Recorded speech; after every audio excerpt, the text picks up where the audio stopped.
Hello दोस्तों, एक बार फिर से आपका नर्सिंग फंडालॉजी क्लासेस में स्वागत है। दोस्तों, आपके लिए एक बार फिर से मैं बेहतरीन क्लास लेके आया हूं। आज जो अपना टॉपिक रहेगा डिफेंस मैकेनिज्म। दोस्तों, डिफेंस मैकेनिज्म क्या होती है कि जनरली ये क्या होती है कि अनकॉन्शियस प्रोसेस होती है या फिर कोई भी पर्सन है जो अपने रियल लाइफ में इसको बार बार यूज में लेता रहता है, बट उसको पता नहीं रहता कि लेकिन ये यूज में लेता रहता है। जैसे कोई भी पर्सन है जो अपना टीचर्स को ब्लेम करता है कि मैं उस टीचर्स की वजह से फेल हो गया या फिर मेरे को उसने पढ़ाया नहीं, ये सब चीजें क्या करता है वो जनरल अपने लाइफ में यूज में लेता रहता है। उसी चीज को अपन क्या बोलते हैं, डिफेंस मैकेनिज्म। डिफेंस मैकेनिज्म का अगर अपन बात करें, इसको अदर नेम क्या होता है, उसको मेंटल मैकेनिज्म के नाम से भी जाना जाता है। क्या बोलते हैं, मेंटल मैकेनिज्म के नाम से भी इसको जाना जाता है। साथ ही अगर इसका दूसरा नाम और लेके तो इसको क्या बोल सकते हैं, कोपिंग मैकेनिज्म के नाम से भी इसको जानते हैं। क्या बोलते हैं, कोपिंग मैकेनिज्म के नाम से भी इसको जाना जाता है। कि दोस्तों कि डिफेंस का मतलब क्या होता है, डिफेंस का मतलब क्या होता है, प्रोटेक्शन। कि अपनी जो डिफेंस होती है, जैसे अपने बॉर्डर पे डिफेंस है वो क्या करती है, अपने देश की सुरक्षा करती है। वैसे ही क्या होता है, डिफेंस का मतलब होता है कि प्रोटेक्शन। और मैकेनिज्म की बात करते हैं तो इसका मतलब क्या होता है, प्रोसेस। डिफेंस का मतलब क्या हुआ, प्रोटेक्शन, और मैकेनिज्म का मतलब क्या होता है, प्रोसेस। एक ऐसी प्रोसेस जिसके द्वारा इंडिविजुअल क्या करता है, सेल्फ का प्रोटेक्शन करता है। किसके द्वारा, कैसे करता है कि कोई भी अनएक्सपेक्टेड सिचुएशन उसके पास आ रही है तो वो क्या करता है, उस अनएक्सपेक्टेड सिचुएशन के दौरान जो भी उसके माइंड में स्ट्रेस हो रहा है, एंजाइटी हो रही है, उस स्ट्रेस और एंजाइटी को दूर करने के लिए वो क्या करता है, इस डिफेंस मैकेनिज्म को यूज में लेता है। वैसे अगर अपन बात करते हैं कि दो तरह की मैकेनिज्म होती है, एक होती है फिजिकल मैकेनिज्म और एक होती है मेंटल मैकेनिज्म। मेंटल मैकेनिज्म अपन पढ़ते हैं यहाँ पे साइकोलॉजी और साइकेट्रिक में इसको डिस्कस किया जाता है। इसके बाद में अपन देखें कि फिजिकल डिफेंस क्या होता है। फिजिकल डिफेंस के ऊपर बात करते हैं, जैसे अपने बॉडी इम्यून सिस्टम होता है, ये WBCV, ये सारी किस्में आती है अपने फिजिकल डिफेंस मैकेनिज्म के अंदर आती है। और मेंटल मैकेनिज्म जिसमें क्या करता है, इंसान अपने माइंड का यूज में लेते हुए क्या करता है, अपने प्रोटेक्शन करता है। बात करते हैं कि डिफेंस मैकेनिज्म सबसे पहले किसने दी थी, डिस्कवर्ड बाय, किसके द्वारा दी गई थी, सिगमंड फ्रेड के द्वारा दी गई थी। यानी जो डिफेंस मैकेनिज्म वर्ड है सबसे पहले जो यूज में लिया गया था वो किसके द्वारा लिया गया था, सिगमंड फ्रेड के द्वारा यूज में लिया गया था। और जो डिफेंस मैकेनिज्म यानी ईगो, जो डिफेंस मैकेनिज्म है, ईगो डिफेंस मैकेनिज्म की जो टेक्स्ट बुक है, मैकेनिज्म की क्या है, टेक्स्ट बुक, जो सबसे पहले जो यूज में ली थी वो किसने ली थी, एना फ्रेड ने, एना फ्रेड। अब ये एना फ्रेड कौन थी, एना फ्रेड कौन थी, daughter of Sigmund Freud. Anna Freud कौन थी, डॉटर ऑफ सिगमंड फ्रेड थी, जिन्होंने क्या किया था, ईगो डिफेंस मैकेनिज्म सबसे पहले जो टेक्स्ट बुक जो दी थी वो किसने दी थी, एना फ्रेड ने दी थी।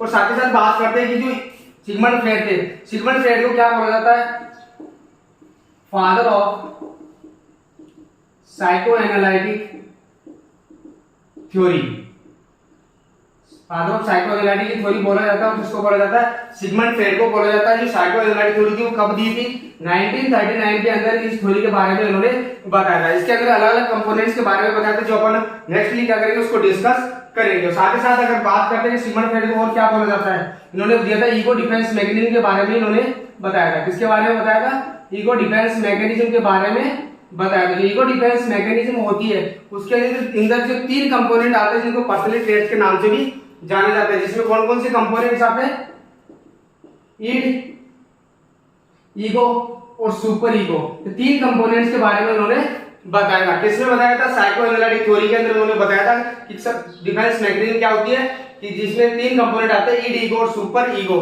ईड जो होता है वो क्या होती है, ईड का मतलब क्या होता है, कोई भी जो जनरली किसमें देखने को मिलता है, छोटे बच्चों के अंदर देखने को मिलते हैं। ईगो जो होता है एक एडल्ट पर्सन के अंदर देखने को मिलता है। और सुपर ईगो जो होता है वो किसके अंदर देखने को मिलता है, जो ओल्ड एज पर्सन होते हैं, जो समझदार बूढ़े आदमी होते हैं, उनके अंदर देखने को मिलता है। ईड जो, और जो ईड होता है इसके अंदर जो प्रिंसिपल जो वर्क करता है, जो प्रिंसिपल जो वर्क करता है, कौन सा प्रिंसिपल करता है, प्लेजर प्रिंसिपल वर्क करता है। ईड होता है उसमें कौन सा प्रिंसिपल वर्क करता है, प्लेजर प्रिंसिपल वर्क करता है। और जो ईगो होता है उसमें कौन सा प्रिंसिपल वर्क करता है, रियलिटी प्रिंसिपल वर्क करता है। और सुपर ईगो की बात करेंगे इसमें कौन सा प्रिंसिपल वर्क करेगा, तो सुपर ईगो में बात करें तो कौन सा प्रिंसिपल काम करता है, मोरालिटी प्रिंसिपल काम करता है। तो इन चीजों के बारे में किसने बताया था, सिगमंड फ्रेड को। सिगमंड फ्रेड को अपन साइकोएनालिटिक थ्योरी के फादर भी बोला जाता है। कब दी थी, 1939 यानी 1939 के अंदर इसके बारे में बताया था। इसके बारे में बाद में बात करें कि डिफेंस मैकेनिज्म जो होती है वो कितने टाइप की होती है।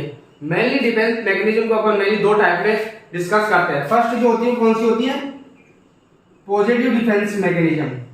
कौन सी होती है, पॉजिटिव डिफेंस मैकेनिज्म। और जो सेकंड होती है वो कौन सी होती है, नेगेटिव डिफेंस मैकेनिज्म।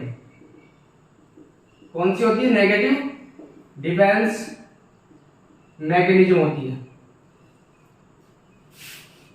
बात करते हैं positive defence mechanism. Positive defence mechanism होती है, इसको फर्दर क्लासिफाई किया लगभग 9 टाइप की डिफेंस मैकेनिज्म होती है, जिसमें जो फर्स्ट होती है वो कौन सी होती है, कौन सी होती है रे, हाँ, रैशनलाइजेशन, बी। इसके बाद में बात करते हैं सब्स्टिट्यूशन। इसके बाद में बात करते हैं अपन सी, सब्लिमेशन। इसके बाद में बात करते हैं तो नेक्स्ट होती है कौन सी होती है, कंपनसेशन। इसके बाद में बात करें तो कौन सी होती है, अनडूइंग। नेक्स्ट जो होती है वो कौन सी होती है, ट्रांसफेरेंस। नेक्स्ट जो होती है कौन सी होती है, आइडेंटिफिकेशन।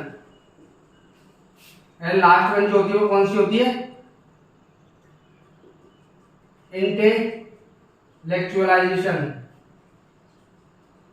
ये सारी क्या होती है, पॉजिटिव डिफेंस मैकेनिज्म होती है। सबसे पहले rationalisation, substitution, sublimation, compensation, undoing, transference, identification और इंटेलेक्चुअलाइजेशन। ये सारी चीजें क्या होती है, पॉजिटिव डिफेंस मैकेनिज्म होती है। बात करें कि नेगेटिव डिफेंस मैकेनिज्म कौन सी होती है, तो सबसे पहले जो बात आती है वो कौन सी होती है, सप्रेशन।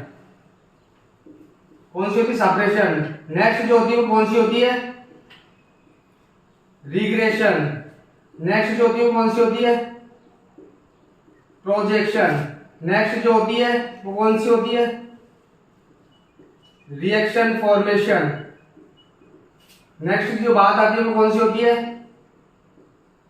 फैंटेसी। नेक्स्ट जो होती है वो कौन सी होती है, डिनायल। इसके बाद में बात आती है वो होती है विड्रावल।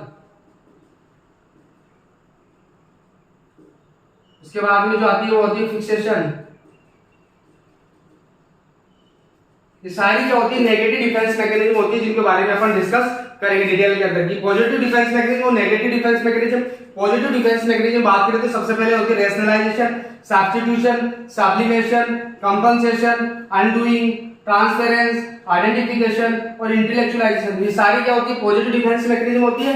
और नेगेटिव की बात करें तो कौन सी होती है, एक तो होती है सप्रेशन, नेक्स्ट होती है regression, projection, next reaction formation, इसके बाद में fantasy, denial, withdrawal and fixation. ये सारी क्या होती है, नेगेटिव डिफेंस मैकेनिज्म होती है। तो ये मेनली दो तरह की डिफेंस मैकेनिज्म को डिस्कस करते हैं, पॉजिटिव डिफेंस मैकेनिज्म और नेगेटिव डिफेंस मैकेनिज्म। तो दोस्तों इसको डिटेल में अपन नेक्स्ट क्लास के अंदर, नेक्स्ट वीडियो में अपन क्या करेंगे, इसको एक्सप्लेन करेंगे। तब तक के लिए जय हिंद, जय भारत। और चैनल को ज्यादा से ज्यादा लाइक और सब्सक्राइब करें, ताकि हर एक स्टूडेंट से क्या कंटेंट को हम डिलीवर कर सके। Thank you.